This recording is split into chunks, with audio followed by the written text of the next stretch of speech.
Hello, my name is Sandy Adamitis, the social media director for the Page International Screenwriting Awards, and your host for the Writers Hangout, a podcast that celebrates the many stages of writing, from inspiration to the first draft, revising, getting a project made, and everything in between. We'll talk to the best and the brightest in the entertainment industry and create a space where you can hang out, learn from the pros, and have fun. Hey writers, it's Sandy. On today's show, we have 2018 Page Awards Grand Prize winner Kevin Bachar. Kevin was a guest on the Writers Hangout last spring, episode 69. We talked about Kevin's movie, The Inhabitant, starring Dermot Mulroney and Leslie Bibb. The Inhabitant came out last year in theaters, and it can be found on Amazon Prime and Hulu. Besides being a talented screenwriter, Kevin's an Emmy-winning WGA documentary director-writer. If you watch the Discovery Channel, you've seen his work. On today's show, we are talking about Kevin's new short story collection revealing the dark side of nature called Dread, 22 Tales of Terror. What is it about? Well, thousands of people have gone missing out in the wild, and here is a collection of tales that offers up some horrifying reasons why. Emmy-award-winning National Geographic cinematographer Kevin Bachar has swum with sharks, climbed the peaks of mountains, and explored the darkest of forests. In Dread, he weaves together true stories from his real-life adventures with twisted fiction from the depths of his frightening imagination. Flip open the pages to indulge in the dark side of nature. Haunted forests, tree demons, monstrous snakes, and a search and rescue team terrorized by the ghost of those they couldn't save. Let's start the show. Kevin, thanks so much for hanging out with us. Oh, my pleasure. It's great to be back. Congratulations on Dread. Thanks so much. Thank you. Could you let our listeners know the release date and when they can purchase the book? Sure. My book, Dread, is available for pre-order now on Amazon, and the official release is November 8th of this month. That is right around the corner. Tell me, is there a different set of nerves for your book coming out as opposed to, say, sending your script out to a producer who's really interested in it and waiting to hear back? It's some of the similar feelings. You always want somebody to like what you've written. You always want somebody to sort of say, hey, this is great. Thank you. This is what I was looking for. The thing is, with the screenplay, you're sending it to the producer. With the book, you're just putting it out there to the world. You're not trying to make just that producer happy. I'm trying to make millions of people happy. I read it cover to cover, and I loved it. It is scary. It is fun. It keeps you guessing. That's one of the things that I loved most about it. In short stories, sometimes you don't have a lot of room to make twists and turns, and you managed to do it. Congratulations on that. That was just wonderful. Wow, you are too kind. Well, thank you. Thank you. Before we continue, I thought it would be great for the writers out there, just get a taste of the book. Would you mind reading one of my favorite chapters, Howl of the Rockhound? I don't know how good a narrator I am, but I'll definitely read my words and put them out there for everybody to listen. So it's The Howl of the Rockhound, and there's a little subheading in the book. If you hear it, you'll never forget it. Tina Kramer was on the hunt for a thalattosaur, a creature that prowled the prehistoric seas. Imagine an iguana as big as a stretch limo, its massive tail swishing back and forth, propelling it into the depths. You might even describe it as an underwater dragon. Tina wasn't a scientist or researcher working for a museum. She was a fossil hunter for profit, what people call a rockhound. Fossils were big money. An intact or partial dinosaur skeleton could go for millions of dollars at auction. The famous Sue T-Rex skeleton was sold for over $8 million. Another, called Stan, broke records with a final bid of $31 million. Tina wasn't always interested in fossils. It was her ex-husband's passion. He loved dragging her around in their van, rumbling across the Badlands of North Dakota, then up through Canada's dusty center. Other couples would spend their vacations on ritzy balconies, drinking cocktails, while she and her man would be smashing rocks along some dried-up riverbed. There were no kids, which meant there weren't any major moments in their marriage that usually dotted the timeline of couples with children. No birthdays, graduations, marriages, or grandkids. Instead, their big memories were fossil finds. The Triceratops hip bone in Wyoming, the saber-toothed skull outside Fresno, and of course the mammoth tusk found north of Edmonton. When her husband died, Tina thought she'd be done with cracking open stones. But a funny thing happened. She found herself missing the thrill of the hunt. She had been infected with fossil fever. There was no denying the rush she got when she split open a slab of sandstone to reveal the ancient remnants of a prehistoric beast. Yes, there was cash to be made, but it was more than that. It was like winning and gambling. The money was great, but the actual win, the feeling of beating the house, that's what gave her the buzz. The same with the fossil find. The moment she set eyes on something no one else had ever seen was intoxicating, thoroughly addictive. This is why Tina was still spending her vacation searching for rocks, and why she was up in Alaska looking for the remains of a long-gone sea creature. A thalattosaur wasn't as sexy as a T-Rex, but if Tina found one, she'd rake in at least $40,000 to $50,000. That's why she was up in Alaska, plodding along a remote beach south of Juneau. Like gold miners who flocked to the north a century earlier, Alaska was still viewed by many as a giant quarry full of money. There was gold in them thar hills, but for Tina and other rock hounds, it was prehistoric fossils that glittered in their eyes. Not much had changed over the last 150 years when you went searching for treasures embedded in stone. Digging was digging, whether for minerals or fossils. Tina was outfitted with the same tools as those grizzled gold miners who came before her, a handheld rock pickaxe and her intuition. She knew that the previous thalattosaur skeleton found in Alaska was discovered along a remote shoreline in the tiny village of Cake in the Alexander Archipelago, a group of 1,000 islands that speckled the southeastern coast of Alaska. That fossil fetched the rockhound nearly $50,000, so when Tina heard about a local angler spotting a scattering of flat rocks along a beach on a nearby island, she hired a bush pilot to take her there.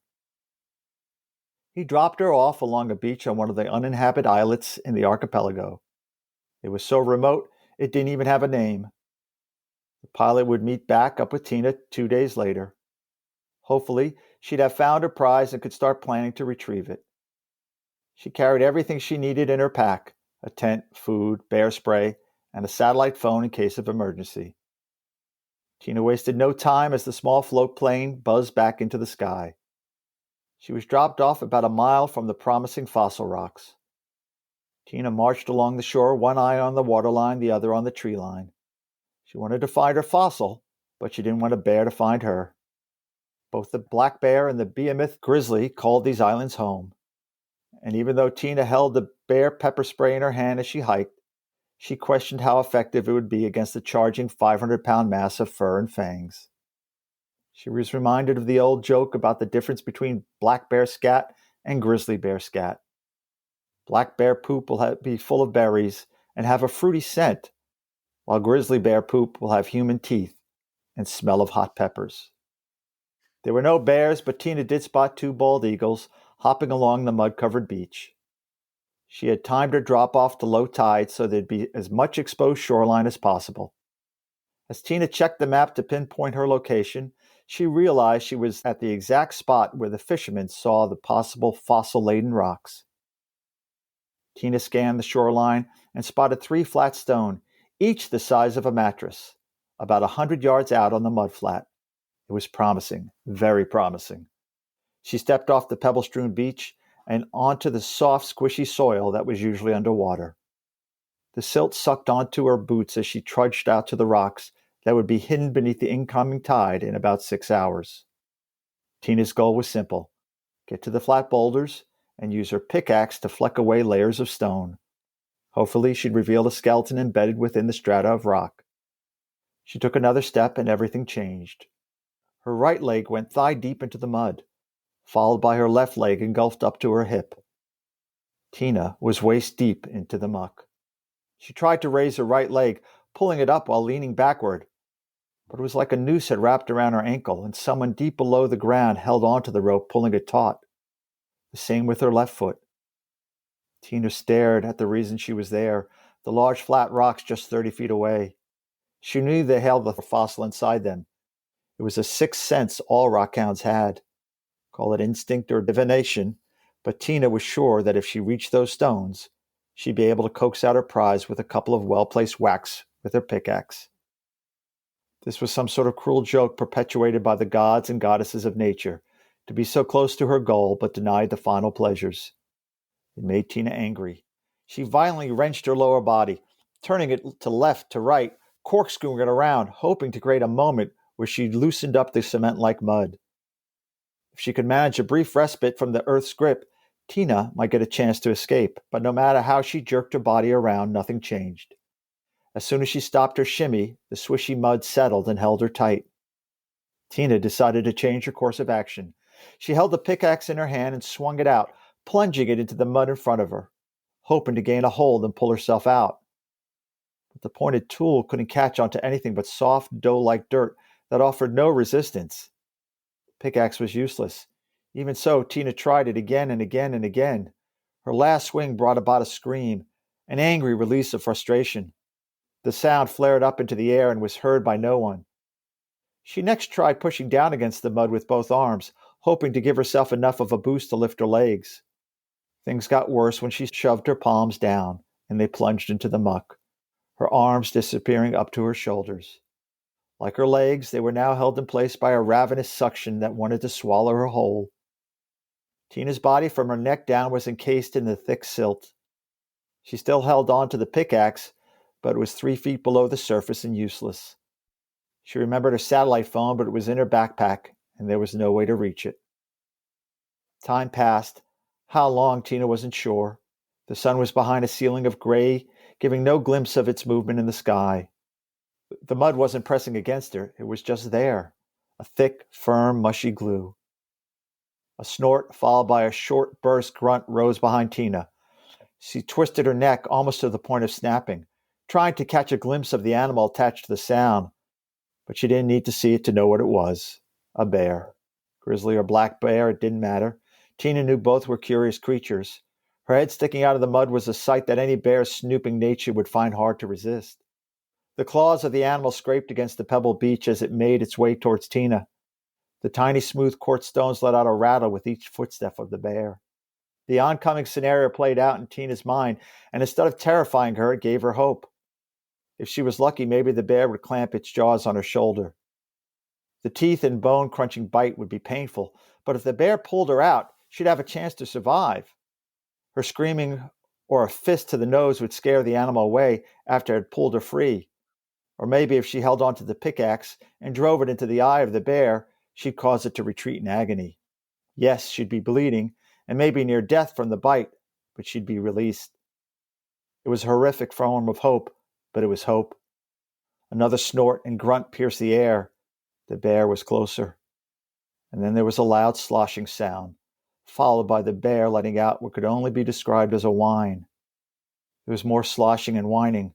Tina knew what had happened. The bear had experienced the same fate as Tina, the animal sinking in the mud, unable to escape. It was flailing with all its might against the inevitable. There was a gurgle, and then there was silence. The bear, several 100 pounds heavier than Tina, had disappeared beneath the surface muck. Gone. Tina spent the rest of the day wiggling, shimming, stretching, trying everything to pull herself loose, but she couldn't gain even a single inch of freedom. Even though the sun was still behind the veil of clouds, the darkening sky told her she was near the end of the afternoon. Darkness would soon cover all. Then she saw the slow creeping layer of water moving towards her. The tide had literally turned. It rippled over the prized rocks that she had come for and then closed the gap between her and the flat stones.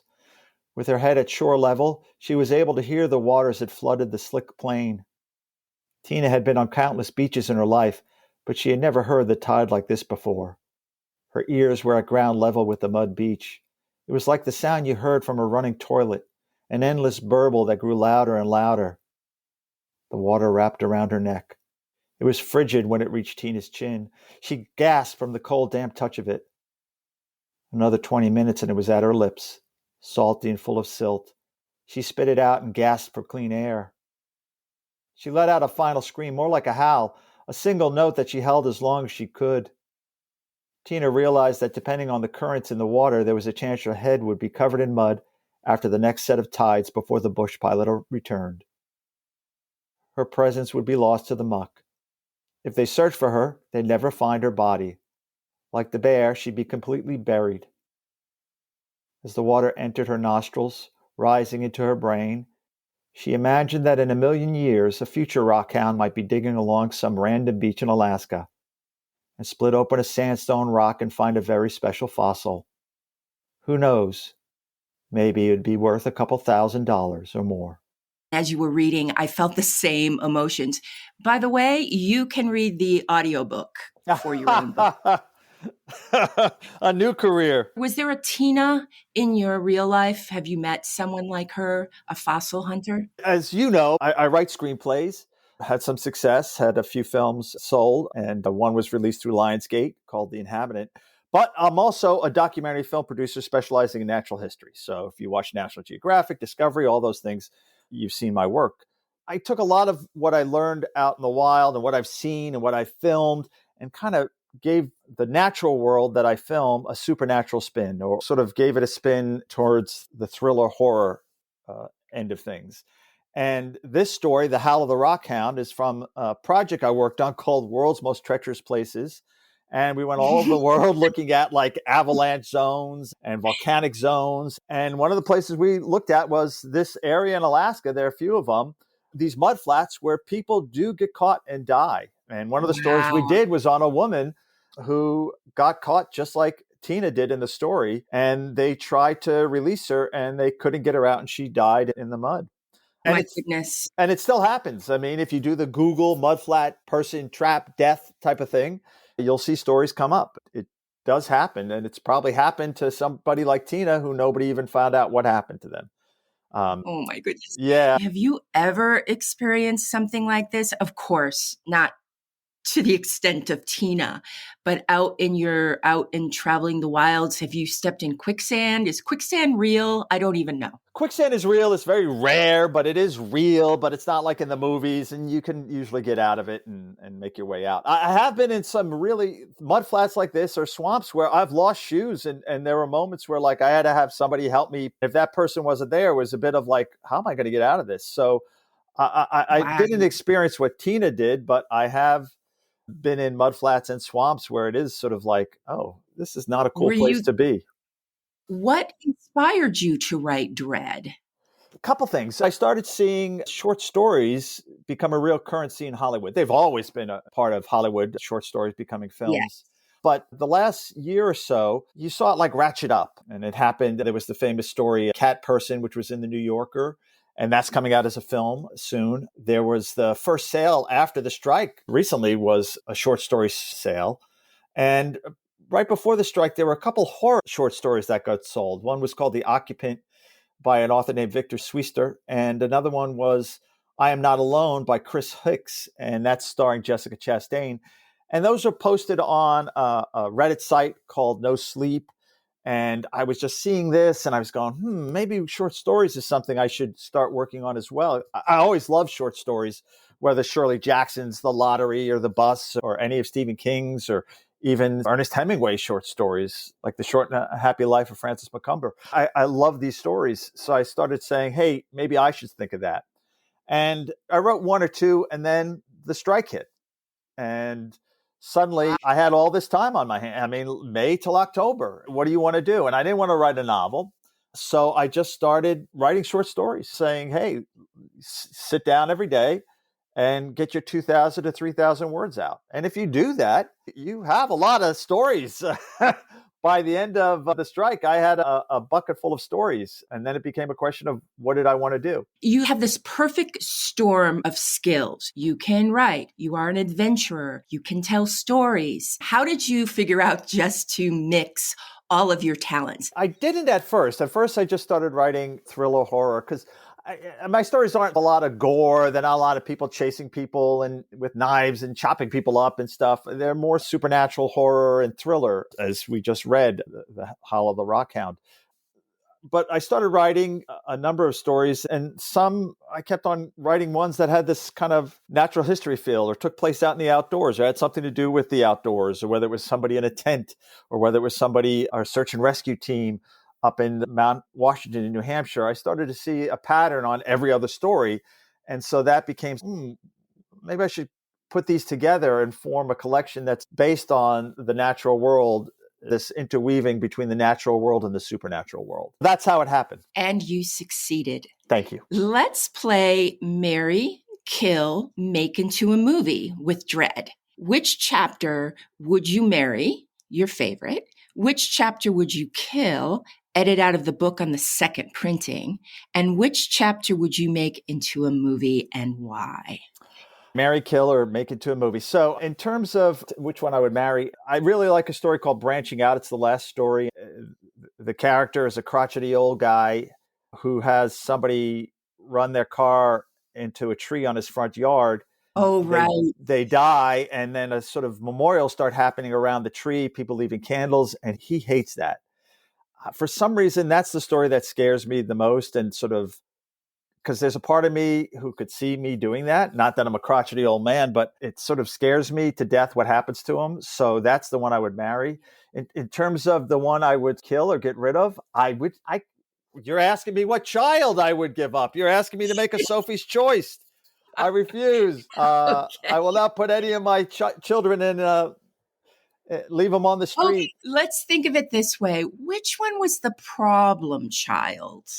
There wasn't a problem child. There's a story called Green, which a number of people said, what is that about? What is that about? So maybe Green is something I would maybe look at or change, but I don't think so. I like the fact that a lot of my stories don't have a very specific ending. Sometimes it's left open so you could kind of figure it out, or you could put your own ending to it. What I would make into a movie, the first story called The Grip of Fear, I think it's actually going to be called The Peak of Fear.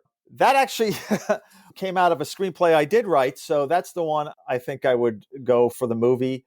There's a lot there. There's a cool story to it. It's kind of based on a true story. What do you think makes a great short story? That's a good question. For me, what makes a great short story is the same thing that makes a great novel, a great film. It's characters. It's a plot that has you wanting to find out what happens next. It's a marrying of the proper words to the mood. I think they all work the same, whether it's a movie, a screenplay, or a novel.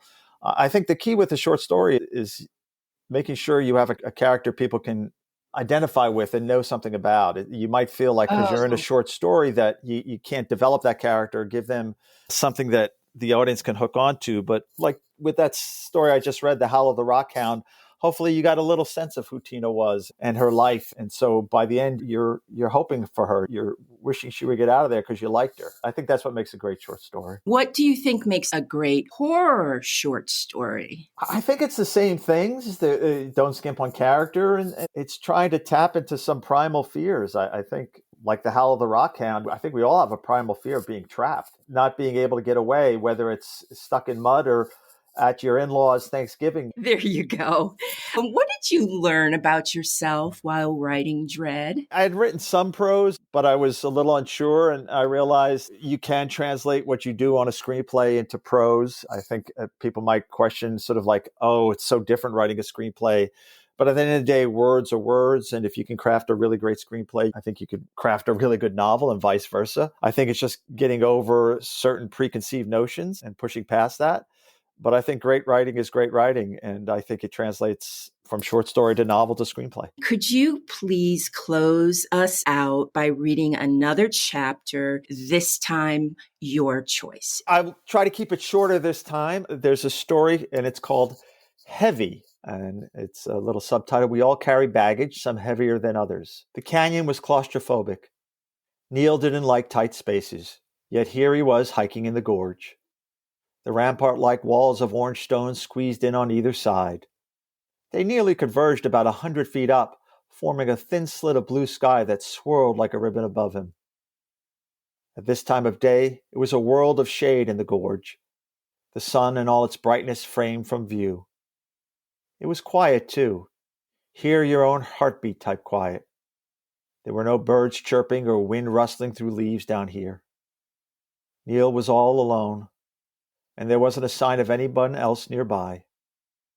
If there were others, their voices would have bounced off the canyon walls and ricocheted into his ears. But there was only silence. Neil wasn't hiking some grand canyon, but a thin slot cut by the lazy river that trickled near his boots. His 8th grade geology teacher was revived from the memory banks. He remembered her extolling, "Stones and rocks are strong, but water is patient. Patience always wins." Neil imagined the water from eons ago. It probably flowed with the force of 1,000 Niagara Falls, a liquid scalpel that cut through the stone with ease. It eventually slowed, but continued slicing downward, digging deep. Patience always wins. Now the river Neil walked along moved at a glacial pace. Not a ripple to be seen, but it was a river and it curved like a serpent. Neil wasn't sure how long he was hiking in the cabin. With the sun squeezed out by the high walls and the monotony of the scenery, it was hard to tell. Time was lost down here. He could have checked his watch or his phone, but he didn't. He was caught in the moment, mesmerized by the sinewy rock on either side, the way it curved and flowed so perfectly. A blind bend up ahead flowed right. Neil wondered if the view would alter. A wider expanse, he hoped. Something different. A change from the never-ending thin slot he was hiking. When he made it around the curve of rock, his hope was rewarded. There was something new in sight, but not what he was expecting. It was a body lying face down, draped over a tangle of rocks along the canyon wall on his right. A man in tan cargo shorts and a gray shirt. He must have fallen or jumped from up above. Neil stopped. He had never seen a dead body before, not even at a funeral. Of the 3 funerals he had been to, they were all closed casket. But right here, right now, there was no mistaking.